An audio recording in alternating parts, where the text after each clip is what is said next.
তার দায়িত্ব করা হয় তার চাচা আবু তালিবের। আবু তালিব তাকে এমনভাবে আগলে রাখে যেন তার গায়ে কেউ টোকা পর্যন্ত দিতে সাহস পায় না। কিন্তু আফসোস, আবু তালিব ইসলাম গ্রহণ করতে পারে। ছোটবেলা থেকেই নবীজি চারদিকে পরিবেশ দেখে তার মনটা সবসময় খারাপ। ওই সময় ছিল আরবে আয়ামি জাহিলিয়াতের যুগ, অর্থাৎ এক গোত্র আর এক গোত্রের সাথে সবসময় মারামারি করত, পুরুষেরা ছিনতাই করতো, রাহাজানি করতো, খুন করতো, ধর্ষণ করতো। কারো যদি কন্যা সন্তান জন্মগ্রহণ করতো তাকে জ্যান্ত অবস্থায় কবর দেওয়া হতো। অর্থাৎ কোনো বিচার ব্যবস্থা ছিল না। নবীজির মন দুকড়ে দুকড়ে কাঁদত এগুলো দেখে। নবীজির চাচা তাকে ব্যবসা শেখায়। সিরিয়াতে ব্যবসা করতে গিয়ে একজন ইহুদি পাদ্রী নবীকে দেখে তার চাচাকে ডেকে বলে, এই শিশুটির দিকে খেয়াল রাখো, কারণ এই আখিরি জামানার নবী। আবু তালেব খেয়াল রাখতেন এবং যখনই তার বয়স 25 বছরের দিকে গেল তখন তিনি ব্যবসা এত উন্নত করলেন। ওই আরব ভূমিতে একজন ধনিক মহিলা ছিলেন যার নাম ছিল খাদিজা। হযরত মুহাম্মদ সাল্লাল্লাহু আলাইহি সাল্লাম খাদিজার ব্যবসা দেখাশোনা করত এবং প্রচুর লাভবান হত। খাদিজা তার চরিত্র এবং আচার আচরণে মুগ্ধ হয়ে গেলেন, তাকে বিবাহের প্রস্তাব দিলেন এবং নবীজি সাল্লাল্লাহু আলাইহি সাল্লাম 25 বছর বয়সে 40 বছর বয়স্ক বিধবা খাদিজাকে বিবাহ করেন। নবীজি যেদিন তার 40 বছর পূর্ণ হলো, এমনি এক রমজানের রাতে হযরত জিবরাইল আমিন এসে তাকে সালাম দেয় এবং তাকে বলে একরা, অর্থাৎ পড়ো। নবীজি প্রথমে ভয় পেয়ে যায়, তিনি বলেন আমি পড়তে পারি না। তারপরে আবারও বলে, তাকে বুকে বুক মিলায়, তারপরে আবারও বলে একরা, তুমি পড়ো। নবীজি আবারও বললেন আমি পড়তে পারি না। এইভাবে 3 বার বলার পরে তারপরে যে আয়াতটি নাজিল হয় সেটি হলো একরা রব্বি বিসমি, পড়ো তোমার প্রভুর নামে। এখানে আমাদের আজকের প্রতিপাদিত বিষয় একরা রব্বি বিসমি, প্রত্যেক মুসলমানের জন্য পড়া ফরজ। অর্থাৎ আল্লাহ নির্দেশ দিয়েছেন পড়ো তোমার প্রভুর নামে। নবীজি ভয় পেয়ে যায়, এসে খাদিজাকে সমস্ত ঘটনা বলেন এবং অত্যন্ত জ্বর ওঠে, তার শরীর কম্পন শুরু হয়। তখন খাদিজা তাকে আশ্বস্ত করে, আল্লাহ আপনাকে কত কষ্ট করবে না, আল্লাহ আপনার সাথেই আছে। নবীজি তারপরে দাওয়াত দিতে শুরু করে, ইসলামের দাওয়াত দিতে শুরু করে এবং প্রথম মুসলমান হয় হযরত খাদিজা রাদিয়াল্লাহু তাআলা। দ্বিতীয় মুসলমান হয় তারই চাচাতো ভাই হযরত আলী রাদিয়াল্লাহু তাআলা। তৃতীয় ধর্মগ্রহণ করেন তারই প্রিয় বন্ধু হযরত আবু বকর এবং চতুর্থভাবে ধর্মগ্রহণ করেন তারই পালিত পুত্র আবু জাহেল রাদিয়াল্লাহু তাআলা। এইভাবে সে ইসলাম প্রচার করতে থাকে। তার বংশে তার ফুফুদেরকে ডাকে, তার চাচাদেরকে ডাকে।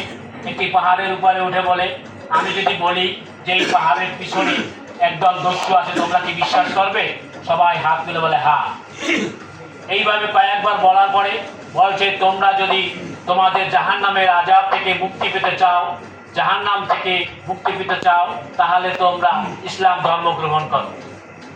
তখন মক্কার কুরাইশরা নবী মুহাম্মদের উপরে ধিক্কার দিয়ে তার বিরুদ্ধাচরণ করতে শুরু করল। গরিব ব্যক্তিগণই বেশিরভাগই ইসলাম গ্রহণ করেন এবং মক্কার ধনী কুরাইশরা তাদের উপরে প্রচন্ড অত্যাচার শুরু করে দেয়। সেই সময় আবু সিনিয়ার একজন কৃতদাস ছিলেন হযরত বেলাল রাদিয়াল্লাহু তাআলা এবং ইসলামের প্রথম শহীদ হযরত সুমাইয়া রাদিয়াল্লাহু তাআলা। তাকে ইসলাম থেকে পরিত্যাগ করার জন্য তাকে প্রসার করা হয়, কিন্তু তিনি ইসলাম থেকে বের হয়ে আসেন না এবং প্রথম শহীদ হিসাবে মেয়েদের ভিতরে এবং প্রথম শহীদ হিসাবে ইসলামে হযরত সুমাইয়া রাদিয়াল্লাহু তাআলা। যখন প্রথম এমন অত্যাচার শুরু করলো তখন টেকাই দায়। এই সময় মক্কার কুরাইশরা বনু হাসিম গোত্রের উপরে অবরোধ করল যে তাদের সাথে কোনো ব্যবসা বাণিজ্য হবে না, তাদের সাথে কোনো চলাফেরা হবে না, তাদের একটি সংকীর্ণ পাহাড়ে আটকে রাখা হবে। সেখানে 3টি বছর না খেয়ে, গাছের পাতা খেয়ে, চামড়া খেয়ে 3টি বছর তারা অতিবাহিত করল। তারপরে মক্কার কিছু ভদ্রলোকের দরদীদের কারণে এবং কিছু মজেদার কারণে নবীজি সাল্লাল্লাহু আলাইহি সাল্লাম 3 বছর পরে মুক্ত হন। তারপরের বছরটি ছিল তার জন্য আরো দুঃখের বিষয়। প্রথমেই মারা গেল তার কাকা আবু তালেব। এরপরে তার প্রিয় স্ত্রী হযরত খাদিজা রাহমাতুল্লাহ আনহা মৃত্যুবরণ করেন। এই শোকে পাথর হয়ে যায়। তখন তিনি এই শোক সহ্য করতে না পেরে তিনি তার মামা বাড়িতে তায়েবে গমন করেন ইসলামের দাওয়াত। সেখানে তিনি এমন ভাবে অপমানিত হয়, ছোট ছোট শিশুরা, বাচ্চাদেরকে লিলিয়ে দেওয়া হয়, তারা পাথর মারে তার গায়ে এবং তার পা থেকে রক্ত ঝরে। এরপরে তখন তিনি একটি বাগানে গিয়ে আশ্রয় নেয় এবং আল্লাহর কাছে এমন করুণ ভাবে প্রার্থনা করে, হে আল্লাহ, তুমি আমাকে এমন শক্তি দাও যেন আমি ধৈর্যহারা হয়ে না পড়ি। তায়েবের এই ঘটনার কিছুদিন পরেই আল্লাহ রাব্বুল আলামিন মক্কা থেকে তাকে হিজরতে নিয়ে যায়, মেরাজে নিয়ে যায় তার বাড়িতে দেখা করার জন্য। সে এক বিশাল ইতিহাস। মেরাজের ঘটনা বলতে অনেক সময় লাগবে, হুজুরদের কাছ থেকে শুনে। মক্কায় তাদের অত্যাচার এমনভাবে বেড়ে গিয়েছিল যে যারা ইসলাম গ্রহণ করেছে তাদের আর টেকা দায়। তখন নবীজি সাল্লাল্লাহু আলাইহি সাল্লাম আবু সুফিয়ান নাজ্জাশের কাছে একটা চিঠি দেন এবং তাদেরকে বলেন, তোমরা নাজ্জাশের কাছে চলে যাও, তিনি অনেক ভালো লোক, তিনি তোমাদেরকে আশ্রয় দেবেন। নাজ্জাশ ছিল খ্রিস্ট সম্প্রদায় এবং বেশ কিছু সাহাবীরা আবু সুফিয়ানে চলে যায়। কিন্তু মক্কার তখন নেতা ছিল আবু সুফিয়ান। আবু সুফিয়ানের এটা সম্মানে বাদ, তাই নাজ্জাশের কাছে লোক পাঠায় সেই লোকগুলোকে আনার জন্য। আবু সুফিয়ানের লোকগুলো গিয়ে নাজ্জাশকে বলে, তোমরা যাকে আশ্রয় দিয়েছো তারা খ্রিস্টান বিরোধী, খ্রিস্টানদের ধর্ম মানে না, খ্রিস্টানদেরকে পিতা পুত্র পবিত্র আত্মা এগুলো তা মানে না। তখন নাজ্জাশ তাদেরকে সামনে আনলো।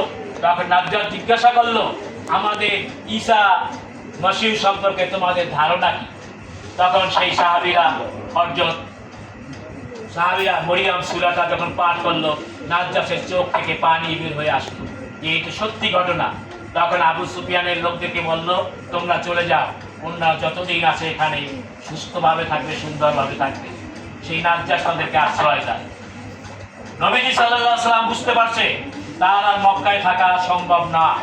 তখন তিনি একদিন রাত্রে তার ঘরে তার ভাই হযরত আলী রাদিয়াল্লাহু আনহাকে শোয়াই রাইখা তিনি তার প্রিয় বন্ধু আবু বকর সহ মক্কা থেকে মদিনায় হিজরত করে। মক্কার 10 বছর পেরিয়ে যাওয়ার পরে মদিনায় শুরু হয় মাদানী জীবন, 13টি বছর। এই ইতিহাসগুলো আমাদের প্রত্যেক মুসলমানদের জানা উচিত।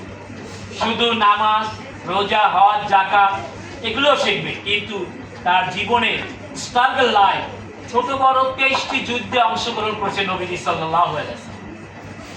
মক্কার কুরাইশদের যখন অত্যাধিক সম্মানে বাঁধলো যে যেভাবেই হোক নবীজি মুহাম্মদ সাল্লাল্লাহু আলাইহি ওয়াসাল্লামকে আনতেই হবে, তখনই তারা যুদ্ধের ঘোষণা দেয়। ইতিহাসের সবচেয়ে বড় যুদ্ধ সেটা হলো বদরের যুদ্ধ। বদরের যুদ্ধ নবীজি সাল্লাল্লাহু আলাইহি ওয়াসাল্লাম মাত্র 313 জন সাহাবী ছিল আর কাফেরদের ছিল 1000। সেই যুদ্ধে আল্লাহ রাব্বুল আলামিন হযরত মুহাম্মদ সাল্লাল্লাহু আলাইহি ওয়াসাল্লামকে জয়যুক্ত করে। মাত্র 11 জন সাহাবী শহীদ হয় আর পক্ষান্তরে 70 জন মক্কার কুরাইশ কাফেরদেরকে হত্যা করা হয়। ইসলামের ঝান্ডা ওখান থেকে উদ্দিত হয়।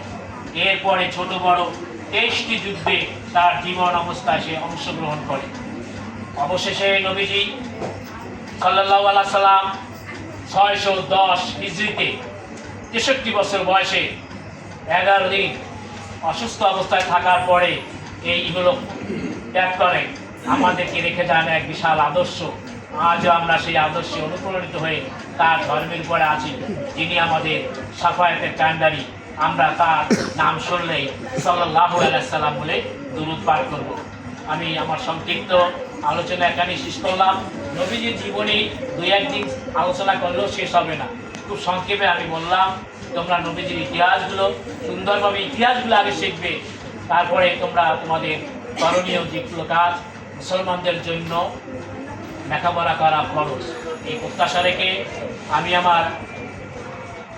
আমার নব নির্বাচিত অ্যাডহক কমিটির সভাপতি এইচ মোসাদ্দেক হোসেন সাহেব, যার প্রোগ্রাম ছিল আগল জেলাতে একই প্রোগ্রাম, তিনি সেই প্রোগ্রাম পরিত্যাগ করে আমাদের মাঝে সময় দিয়েছে, তোমাদের মাঝে সময় দিয়েছে। আমি আমার অন্তরের অন্তঃস্থল থেকে তাকে অভিনন্দন এবং শুভেচ্ছা জানিয়ে আমি আমার সংক্ষিপ্ত বক্তব্য শেষ করছি। আল্লাহ হাফেজ।